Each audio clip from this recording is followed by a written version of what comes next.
There's a show called Davis and Emmer in the morning.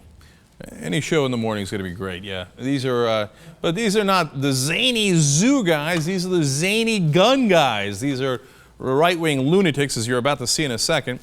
And Bob Davis decided that he was going to go on a rant against the Newtown families. Oh, that's really classy.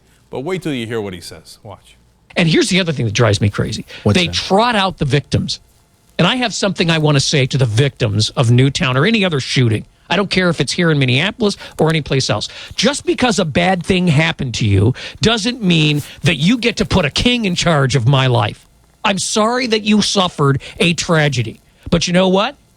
Deal with it and don't force me to lose my liberty, which is a greater tragedy than your loss. I'm sick and tired of seeing these victims trotted out, given rides on Air Force One, hauled into the Senate well, and everyone is just afraid. They're terrified of these victims. Used. I would stand in front of them and tell them, they're being used. Go to hell. It's probably one of the worst political stunts you could do is to use. And they fall for it every time. Well, you know what? They're in a bad place, Bob. I don't care. I understand. Listen, I realize you have a problem. I realize you are a victim. But that doesn't entitle you to take my liberty. Where do you start on this? He just told the Newtown families to go to hell. Their kids were just murdered. Apparently there are no bounds whatsoever. He's lucky I'm not one of those Newtown family members. This guy tells me to go to hell. This idiot, this loser, this fanatic. All right. And then he says he's sick of the victims. Can you imagine if after 9/11, when the Republicans were saying, hey, let's go invade, forget Afghanistan, let's go invade Iraq, right? We said, we're sick of the 9/11 victims.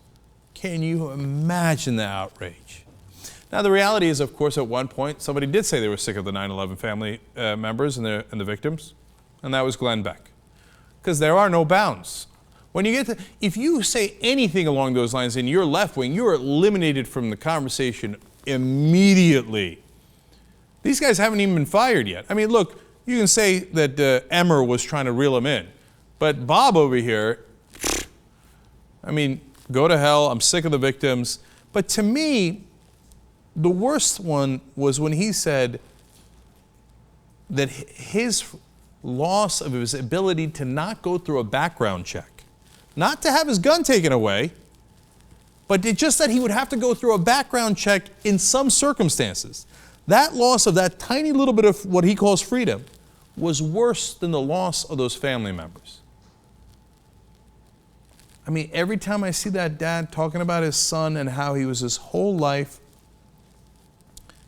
it rips me up inside. Your 8-year-old kid gets killed and this jackass comes and says, oh, no, your loss is no big deal. Imagine if I had to go through a background check while buying a gun at a gun show instead of a store. Wow. Oh, I didn't realize the pain you were in. There is no barrel that has a bottom low enough for scum like this.